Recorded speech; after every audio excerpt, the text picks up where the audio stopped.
Hey, it's Scott, the host of the show. I wanted to let you know you should hang around after today's story.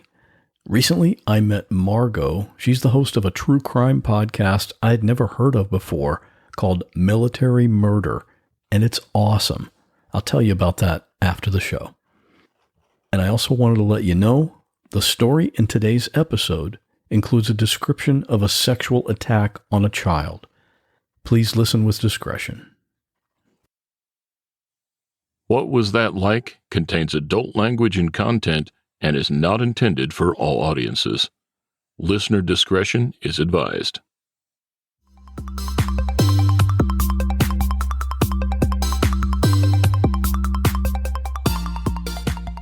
Welcome to What Was That Like? I'm your host, Scott Johnson. This is the show where we talk to regular people just like you or just like me, who have found themselves in an extremely unusual situation.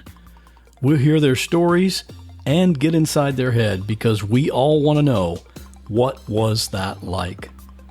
More information about each episode at whatwasthatlike.com. Here we go.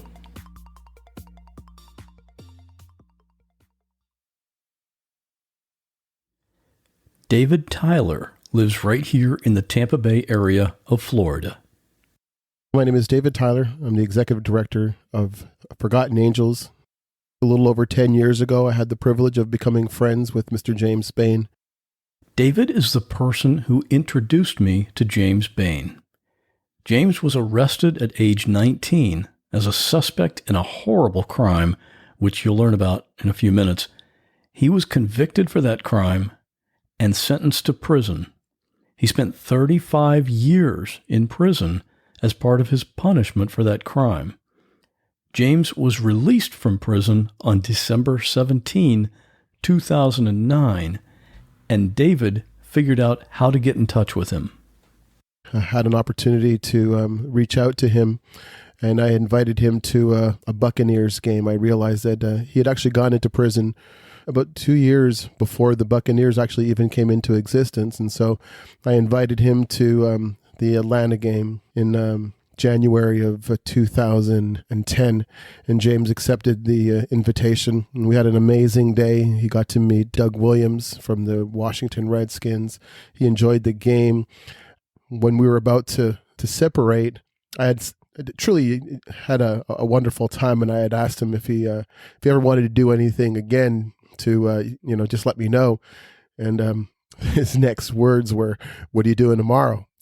So what's interesting about this is the story behind why James was released. It's not because he finished his prison sentence or because he convinced the parole board that he was ready to enter society again.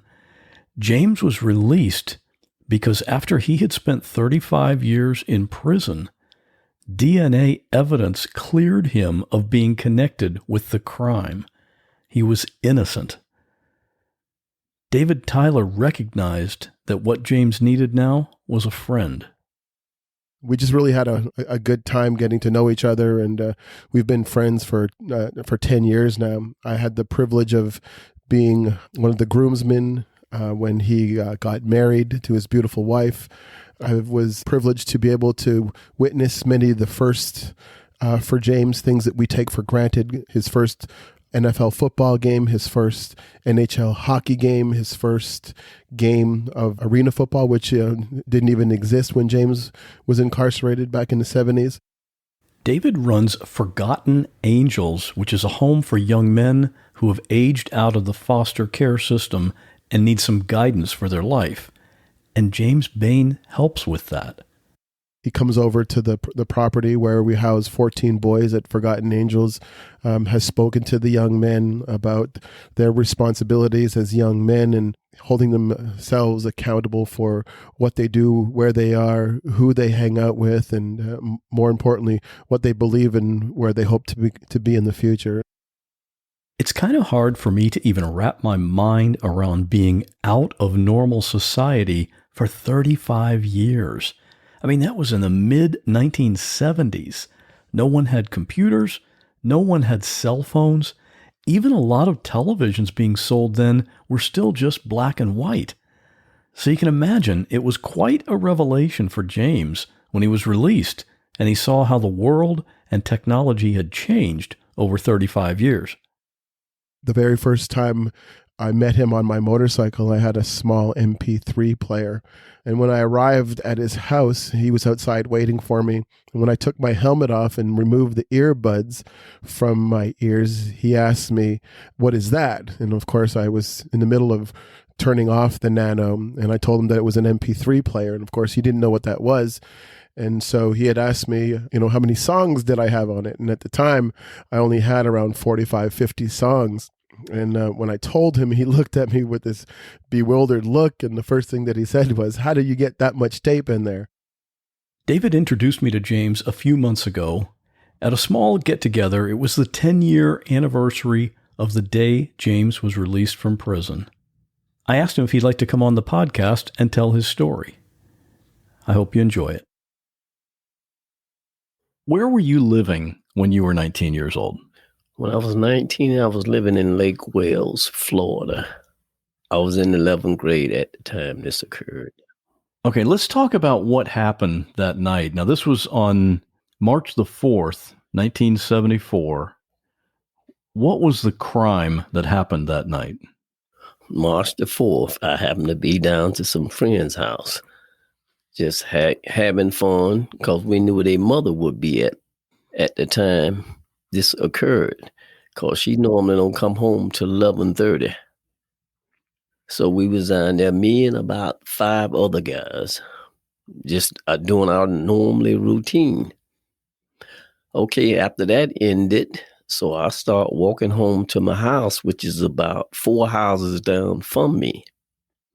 So on my way home, I just walked to the house, walked inside my house, asked my sister what she was watching. She told me.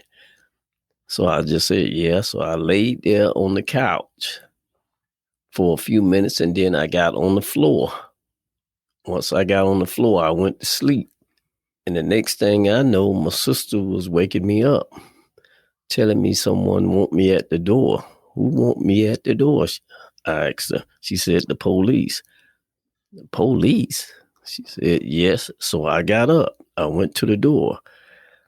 They asked me my name. I told them my name. And from that point, they told me, if you don't mind, would you go down to the station with me? We got a small problem down there we want to clear up. Without me hesitating or even to go ask my mom and dad, which was in the back room, I just thought I was just going to go right down there and come right back. But it didn't occur that way. Once they took me out and took me to the car, they read me my rights, put me in the car and took me down to the local station. Then they took me in a room, let me sit there about for 30 to 40 minutes. And then they started coming in, questioning me, asked me where I was, what I was doing. And I told them. But they never revealed that whole time they came in and told me what really occurred. I didn't find this out until I went to Bartow County Jail, because they told me once I was in there, we're going to have to keep you overnight. I said, keep me overnight? For what? They wouldn't state. They said, we're going to keep you overnight, and you'll be transferred to Bartow County Jail the following morning.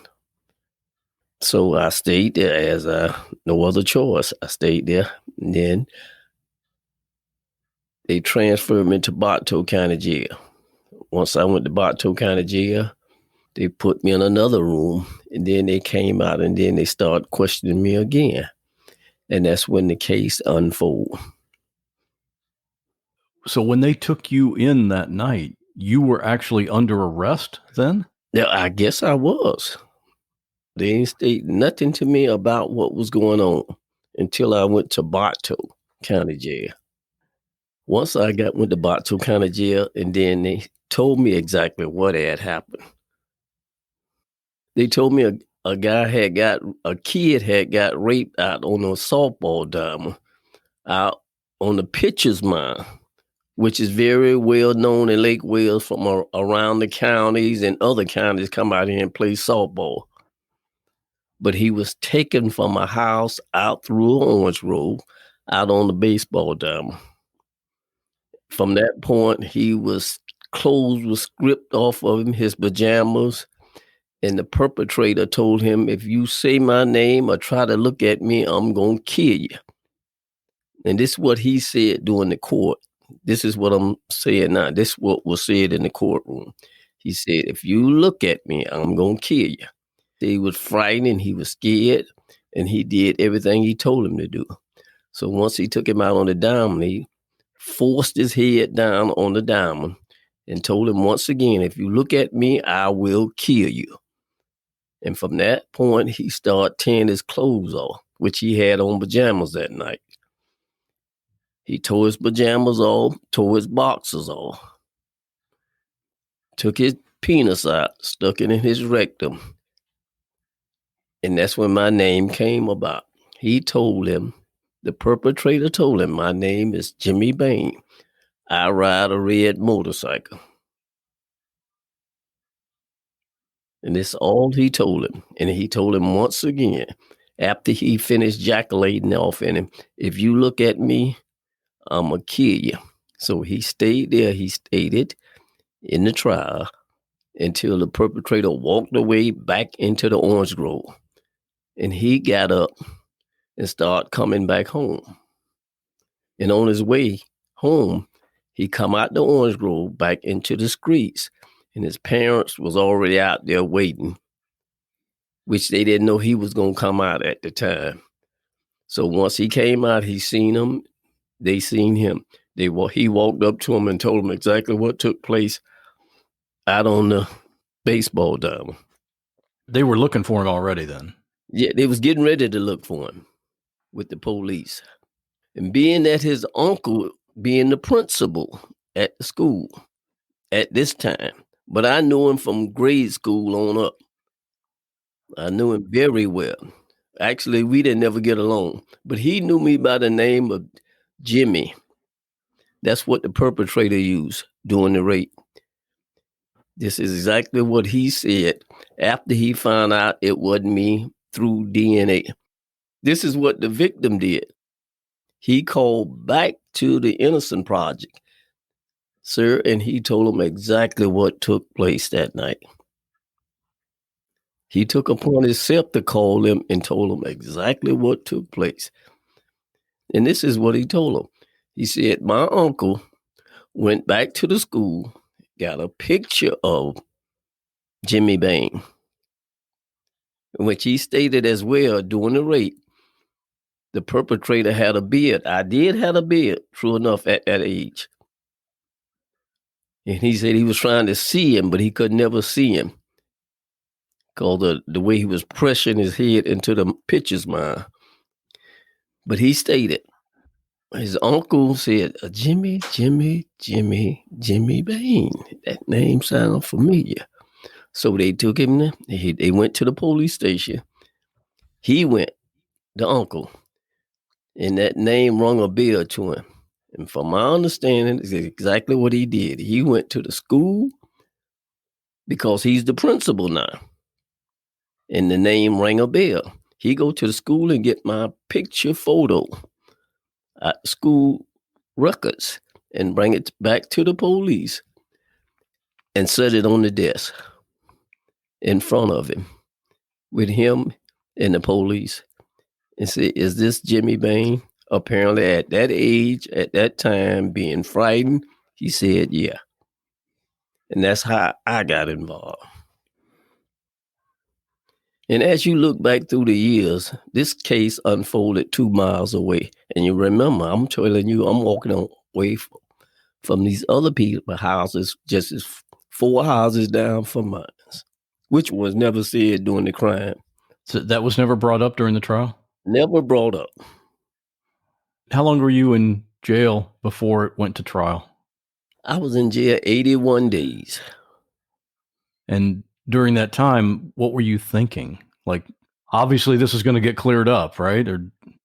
Well, very well. I thought it was going to get cleared up before we went to trial.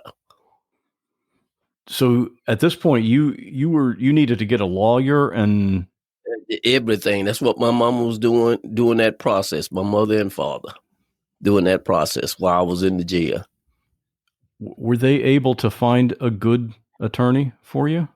Well, actually, they wanted to get one out of Lake Wales, but my mother and father both were skeptical of it. So they got one, out of Tampa, but they said it's best to try to get one out of Polk County. So we got one out of Polk County. Was he okay? Did he do a good job? Or Sir, after I look back over that trial every night for 30-something years, 35 years, he did a very bad job. it sounds like it's such an obvious thing when you've got an alibi like that. Why would he not bring that up? Well, your guess good as mine.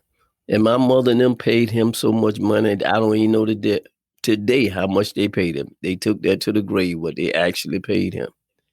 In my opinion of that, he just kept me off death row. That's all he did. Do you think he really actually thought you were guilty? Well, apparently he did. Because, sir, doing the investigation, he didn't even go to the crime scene. He drove by the house with some of my family members. Not him, some of his attorneys worked up on there. They just drove by the house. They didn't go inside for no DNA or nothing such as that. Not DNA, but just blood sample and force of interest. They didn't do none of this. After hearing all, because I subpoenaed 12 peoples, the state took upon themselves to subpoena only 4. And I kind of had that feeling something was going to go wrong then. And once the trial started, everything was going through its process of weak A, strong B blood types. But that seemed to matter no way anyway, because I had lawyers, I had doctors on his side and doctors on my side, speaking about the strong A, weak A, strong B, and all this issue pertaining to the blood type. Blood type, okay. Yes.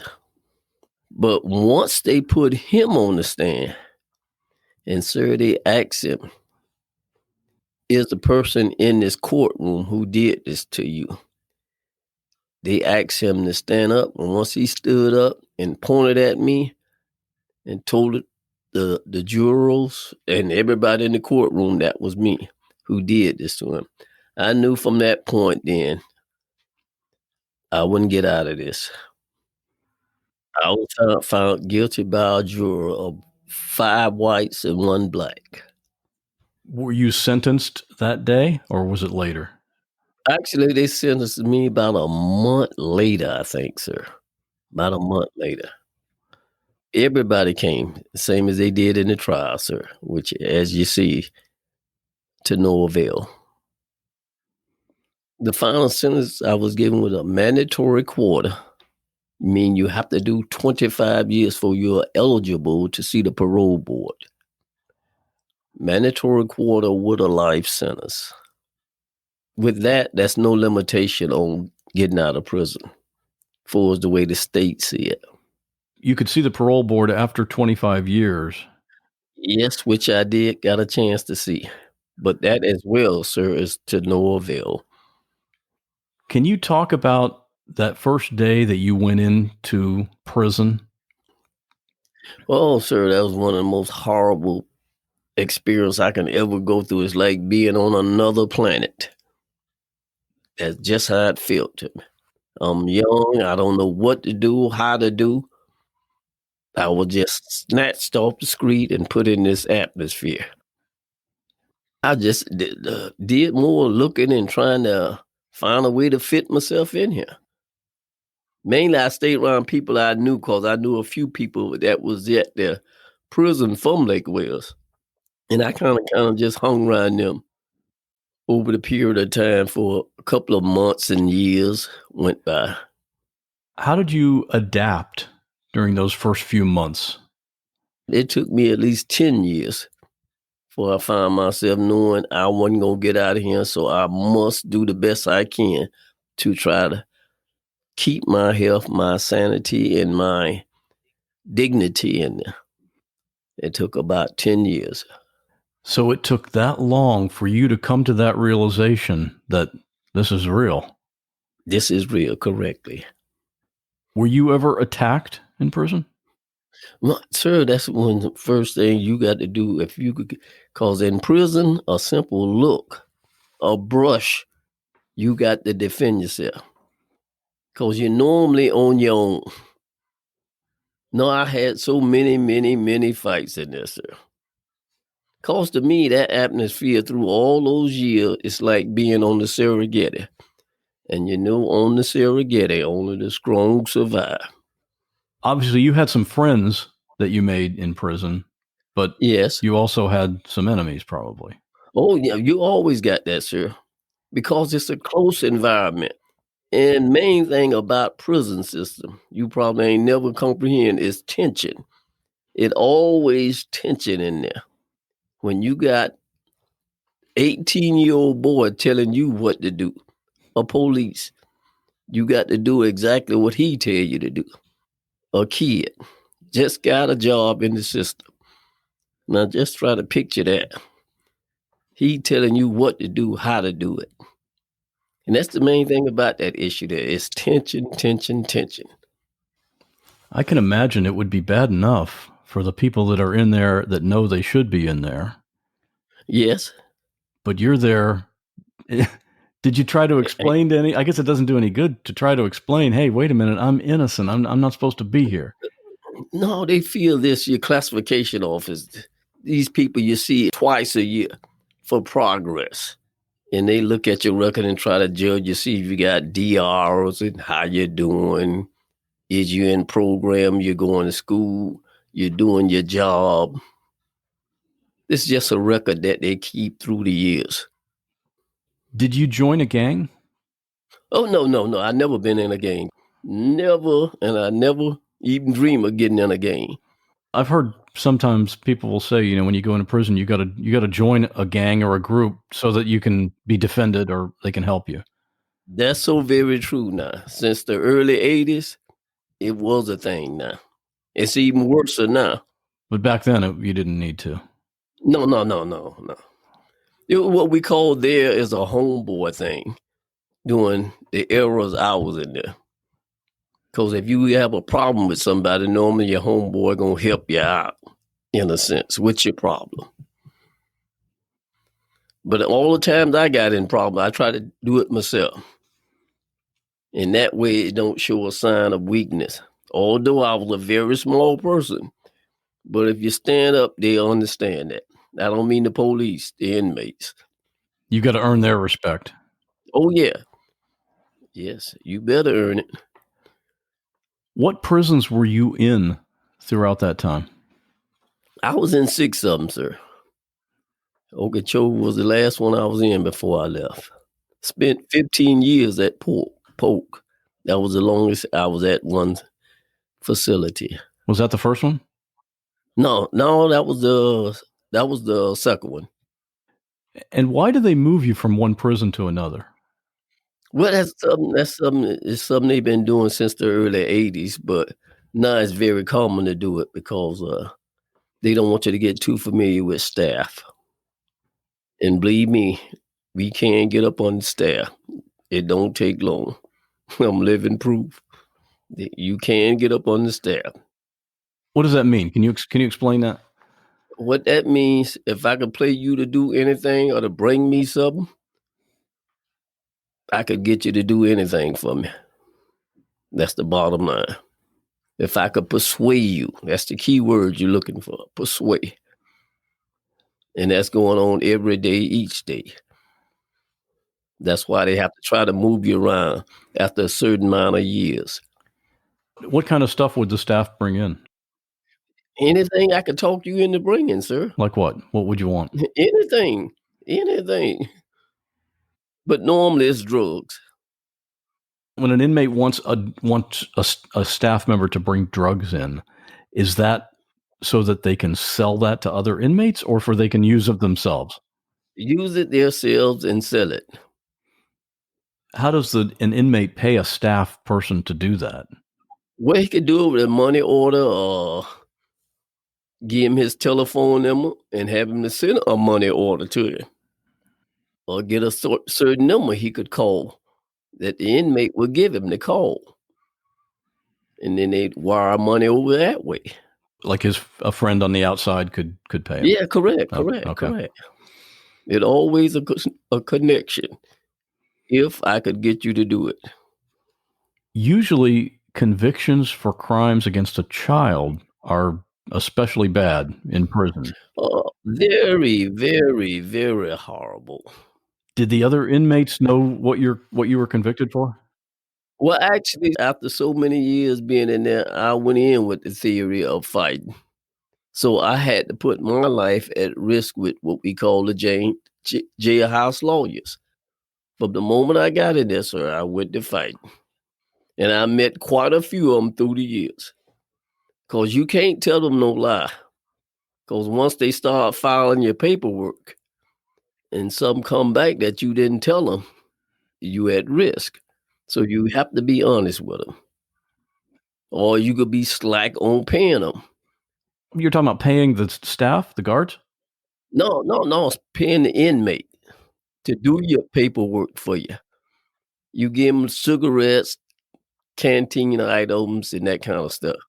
So that's how those inmates that file the paperwork, they're the ones that would tell the other ones, okay, you're paying them just to keep quiet.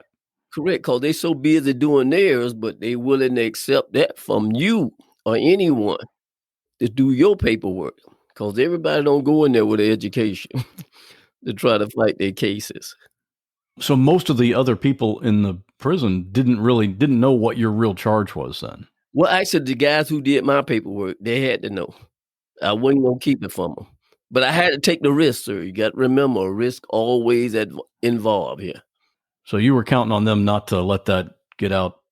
I ain't had no other choice if I'm going to get out of prison, sir. I got to take that risk. Were you ever in special protective custody in prison?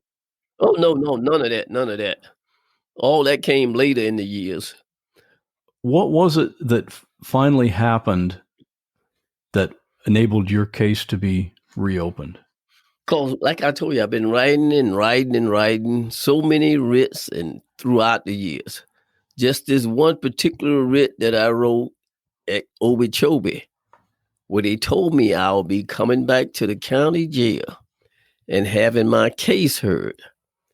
And these people now in the Innocent Project, even back then, they get a weekly journal come out every month indicating cases finna be unfolded in Florida systems.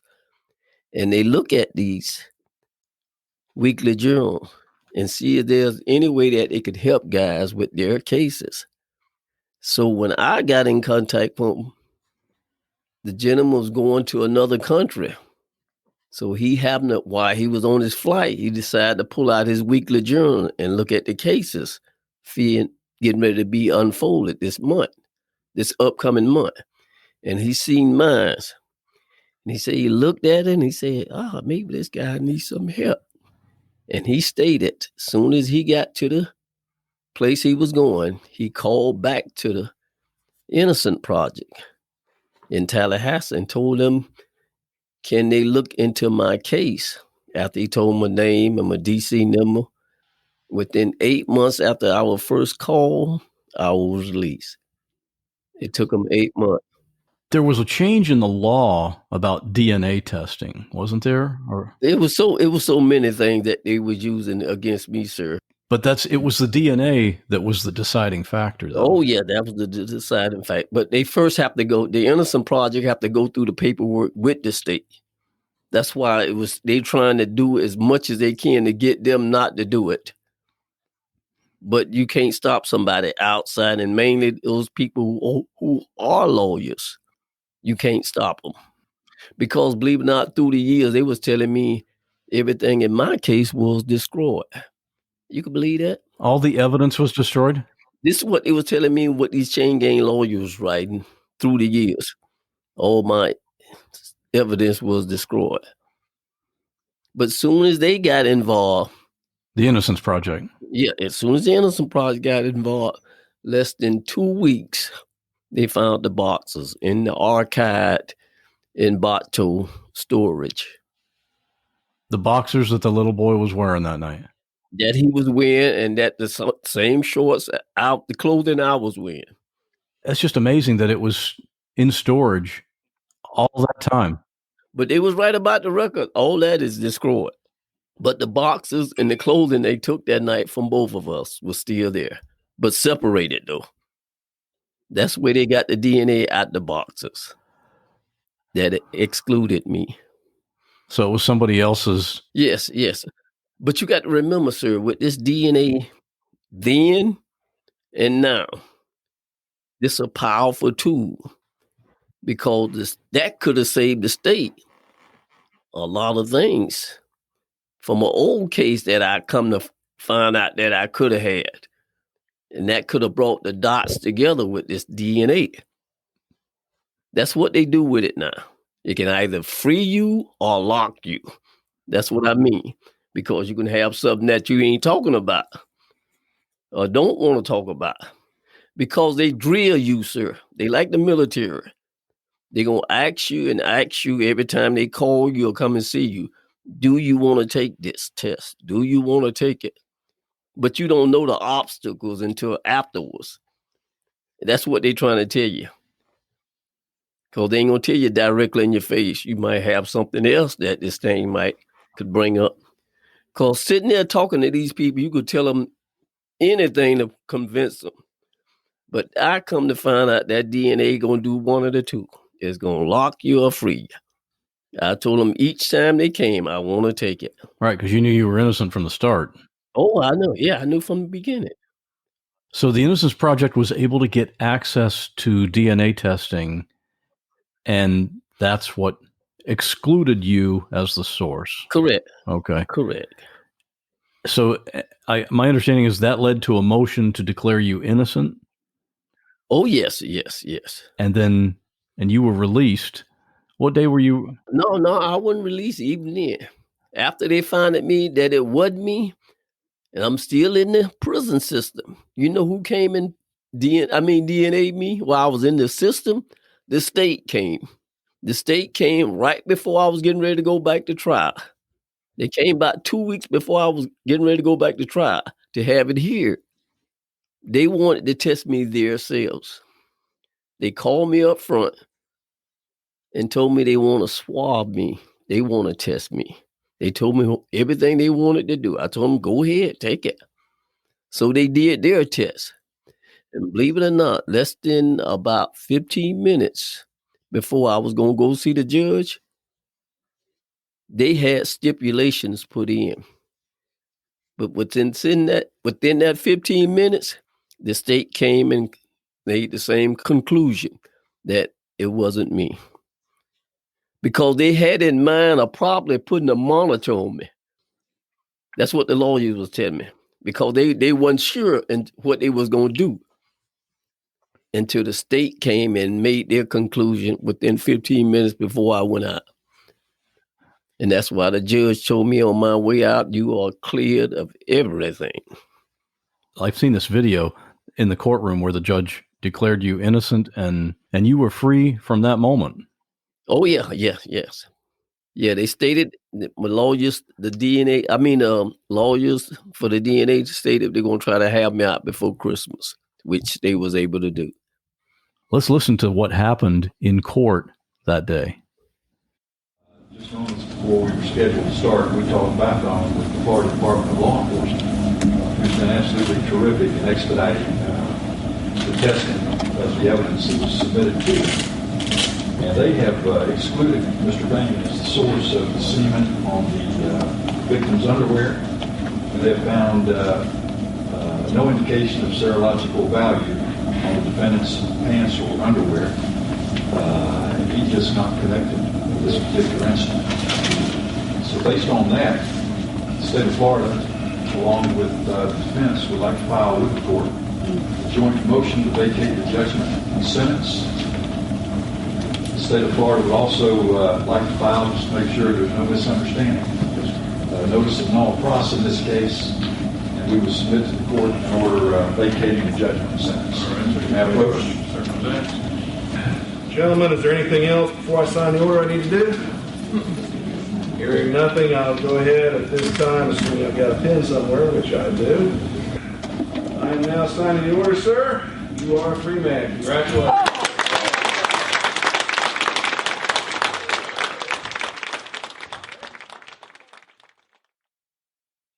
What was the first thing you did after you were released?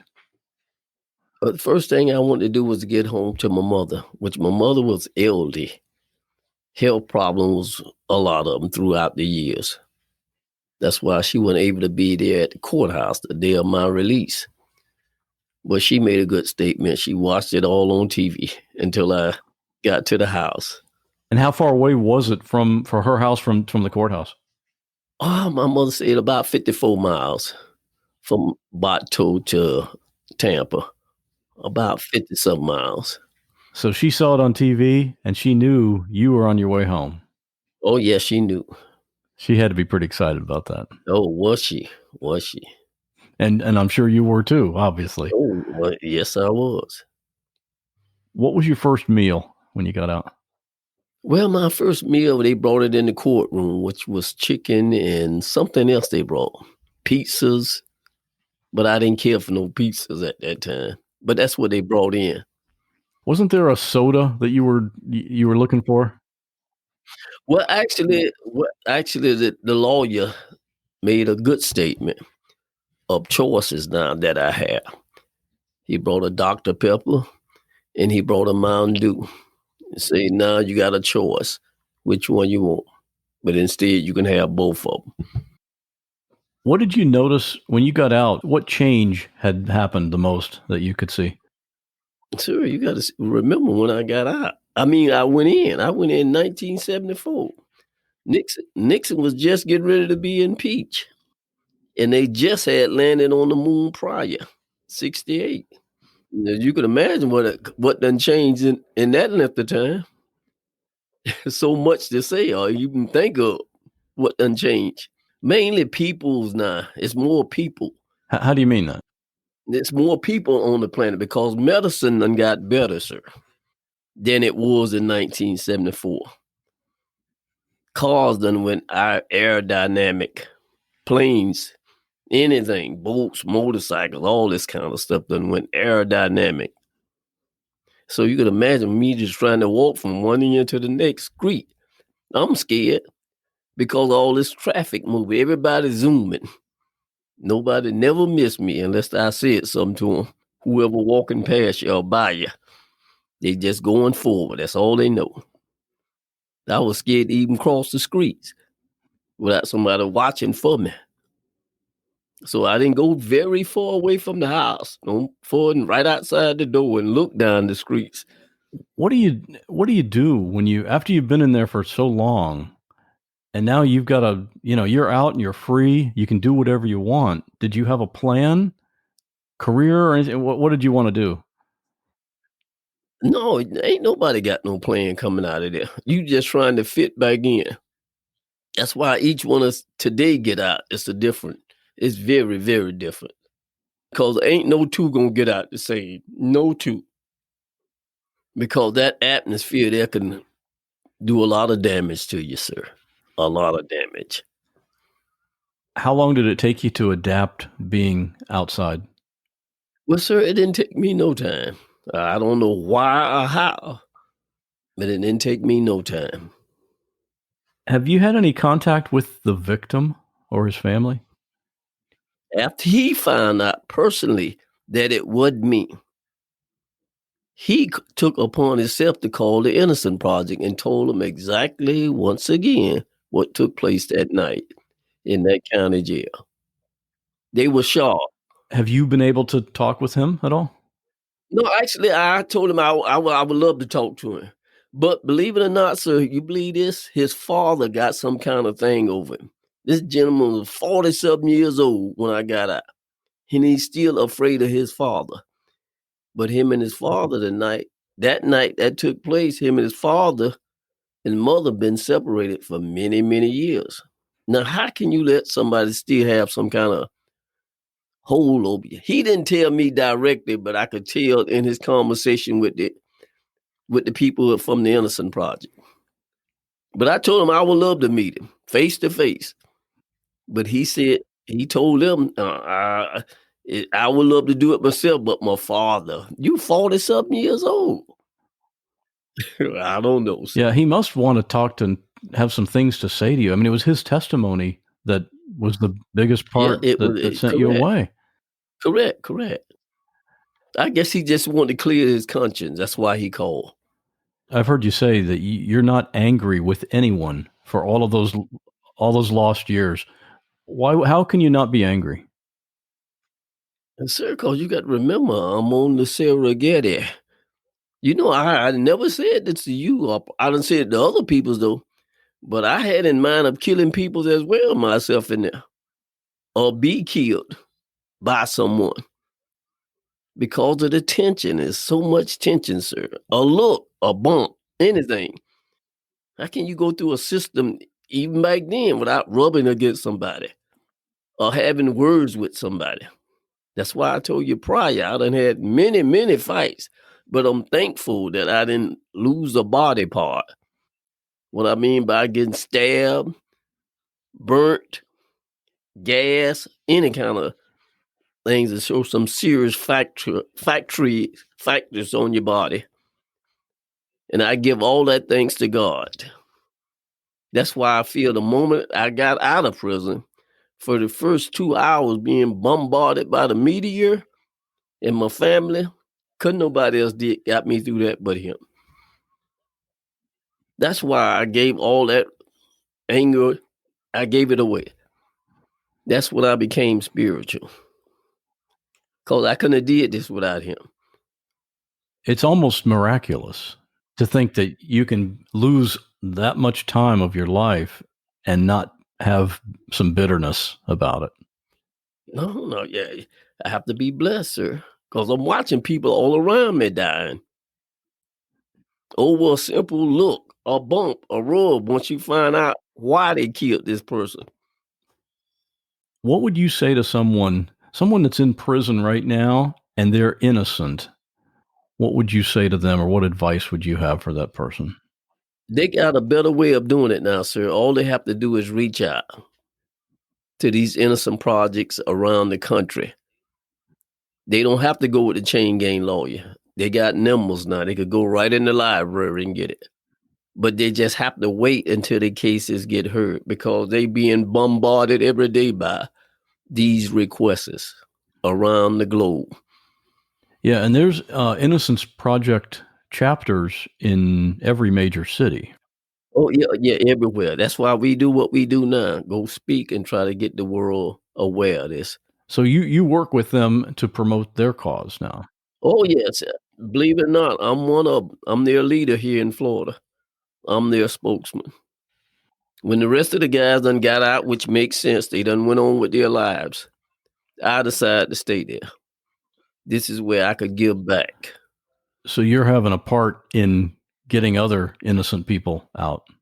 Oh, yeah. I'm normally going to everyone now when gentlemen are getting out now. They call on me to be there to comfort the guys who getting out. And do you help them to fit into society after they're released? Well, if I can, yeah, I try to. I do as much as I can, but we have what we call a social worker that does that very well here in Florida. Very well. Right, because these guys need to find work and a place to stay. And yeah, and that's another thing we're trying to do around the country as well, get social workers in other systems of these innocent projects, which it costs money, and that's something they don't have. So everything given to them is normally donated. Is the Innocence Project actually a nonprofit, a 501c3? They are, correct. They are. How are they funded then? They just got people donating to them?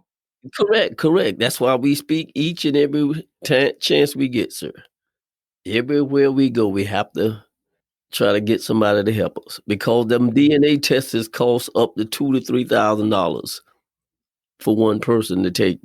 Wow, I didn't realize that. Well, you have to know the scenario behind them. So that's why we have to get out and do a lot of fundraising. Just came from one this past Sunday. So we are forever doing that, sir, around the country. It's a good arrangement. I mean, it worked. It's worked out well. They got you out and free, and now you're helping them in return. Oh, yes. Oh, yes. That's my second job besides my family. James, what's your life like today?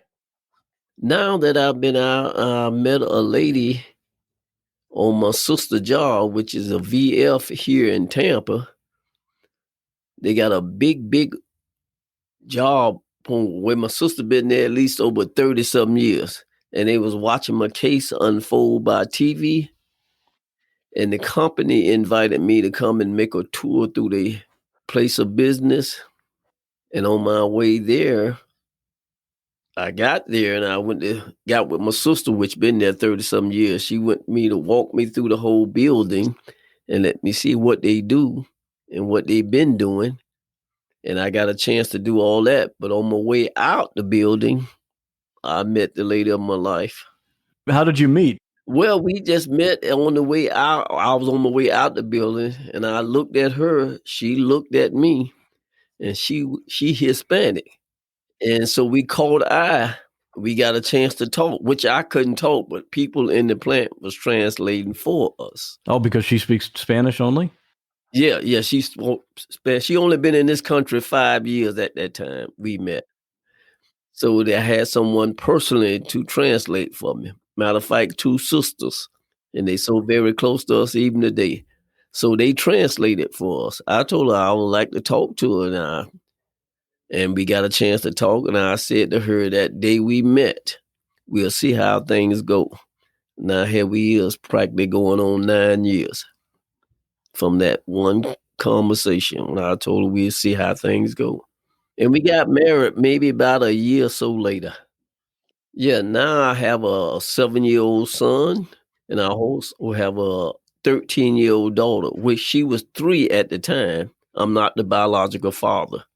But I did get a chance to meet him once, but she see me now as her father, which very well understood at the age of 3 who is him. Yes, but now she know. It seems like when you were inside, it would have been hard to imagine what your life is like now. I tell her that every day, each and every day, her and the children, because they're able to understand. And you have been out now for how long? 10 years? 10 years. 10 years in about a month now. I know. That's when you and I met, was the 10-year anniversary. Correct. Our friend David had a few people over and celebrated the 10-year anniversary of your release. Correct. The sad part still is that there's some innocent people still in prison. Yeah, that's the most key thing to this whole conversation. That's why we do what we do. So, and you're doing everything you can to get them out. Oh, yeah.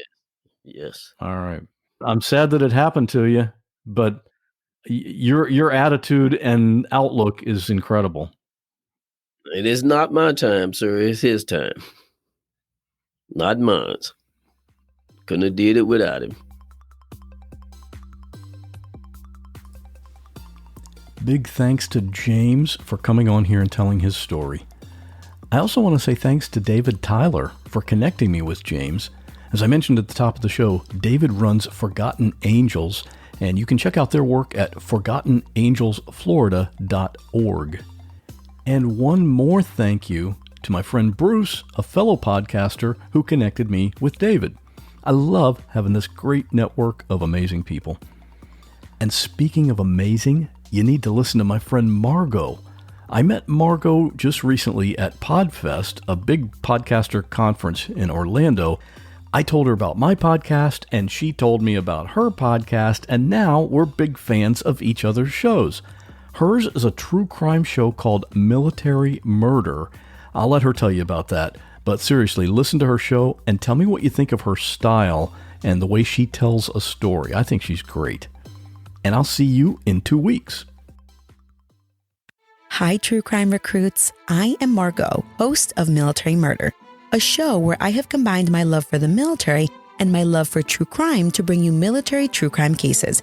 It's like true crime, but instead of crimes committed by Joe Schmo, The cases I cover are committed by Private Joe Schmo or Veteran Joe Schmo. But don't worry, you don't have to know anything about the military to listen. You just have to be a true crime enthusiast. On the show, I've covered the gruesome 1993 love triangle that led to a soldier's decapitation, the infamous 2007 case of an astronaut who drove cross-country, allegedly in a diaper, to confront her romantic rival, and most recently, I covered serial killer BTK, who is an Air Force veteran. I hope that you'll join me and my true crime army every Monday as I navigate these military true crimes. You can find Military Murder everywhere you listen to podcasts, including Apple, Stitcher, and Spotify. Now go on, go subscribe and listen right now.